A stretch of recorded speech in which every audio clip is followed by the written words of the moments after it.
sorry, I'm not gonna cry. Thank you so much to GMA, to our creators, to our directors.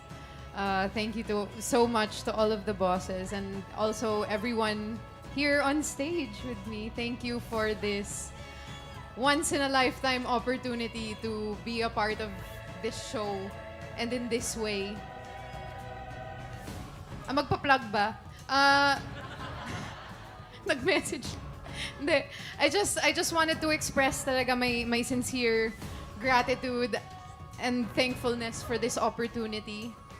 And gusto ko lang sabihin sa lahat na ipagtanggol nyo na ang inyong mga mundo dahil parating na ang lamig. Thank you so much, Ms. Rian. Up next, we have Kelvin Miranda. Ayun, syempre, unang-una po, maraming salamat po sa GMA. Uulitin ko po sa pagkakaluklok niyo po sa akin dito sa kinaroroonan ko ngayon, kinalalagyan ko ngayon. At ito pong sangre na to ay mamarka po sa puso ko mula ngayon hanggang katapusan. Dadalhin ko siya sa labas ng mundo. Ipagpapatuloy ko ang aking misyon na mag-inspire ng marami pang tao.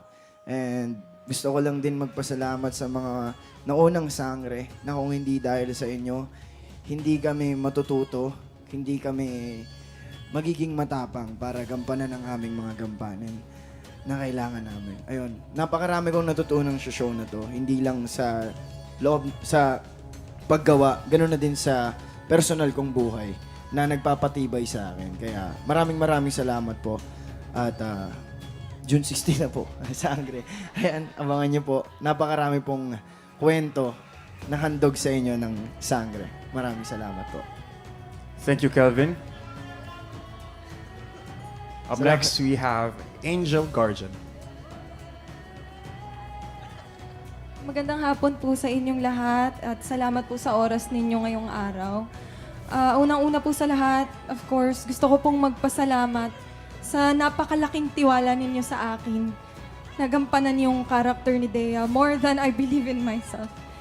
And until now, sobrang surreal pa rin sa akin. Hindi pa rin ako makapaniwala na andito ko, na pinapangarap ko lang to.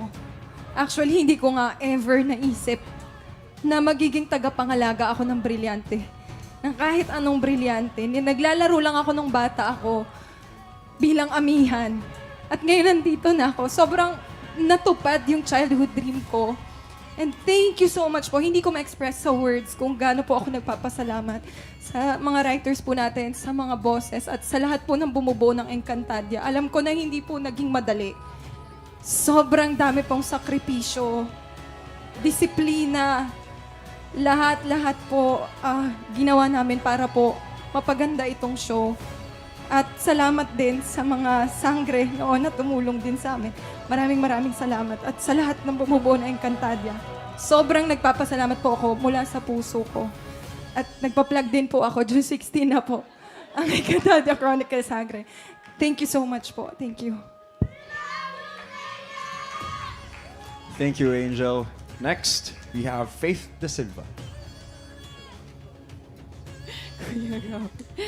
Avisala Eshma, sa lahat po na nagpunta dito, nagbigay po ng oras sa amin para sumuporta sa buong Encantadia. Maraming salamat po sa lahat ng mga staff and crew natin na kasama namin sa buong journey na to na hindi naging madali.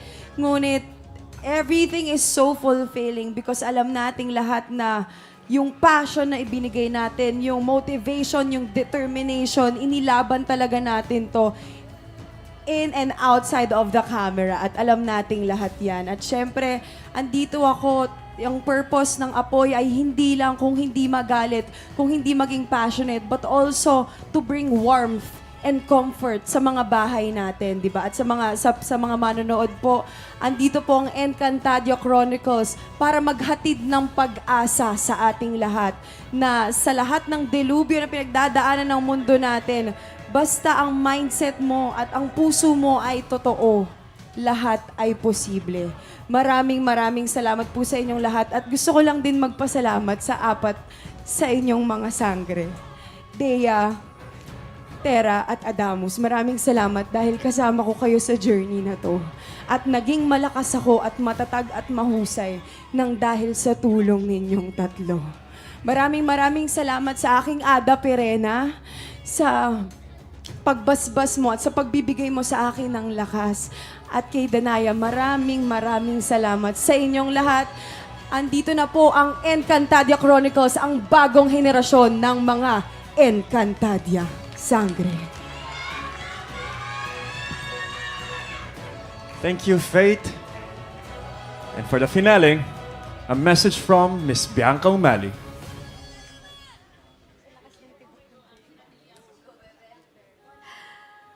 Avisala po sa lahat po ng mga nabubuhay na nilalang dito mula po sa mundo ng mga tao at sa mundo ng Encantadia. We cannot emphasize more how much of a journey it was to create this project. This was 2 years of our lives. At hindi po biro yun. 2 taon po yun na ito po ang priority ng mga buhay namin. 2 taon po yun na ibinuhos namin ang lahat ng paghahanda namin, ng oras namin, just to make everyone proud. Finally, andito na po kami sa harap ninyo. Nakatayo at naninindigan that we will not disappoint you. Nagawa po namin ang Encantadia Chronicles Sangre, na ang Encantadix po ang nasa puso at nasa isip naming lahat. I know we have been saying that us actors, this is opening so much doors for us. At nagpapasalamat kami na nandito kami. Pero hindi lamang po ito para sa amin. We dedicate all the hard work to the people off camera. Sa mga boss po ng GMA, maraming salamat po sa inyo. To our PM, Miss Camille, maraming salamat po.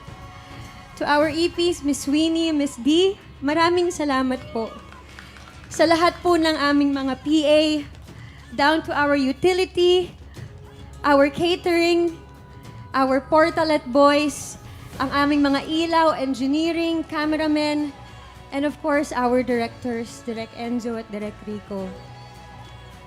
And to our fight directors as well. Avisala Eshma po sa inyong lahat. At para po sa Encantadix, sa wakas, magbubukas na po muli ang mundo ng Encantadia at para sa inyo po ito. Sa June 16 na po, Encantadia Chronicles, Sangre. Esta Secto! A round of applause, please.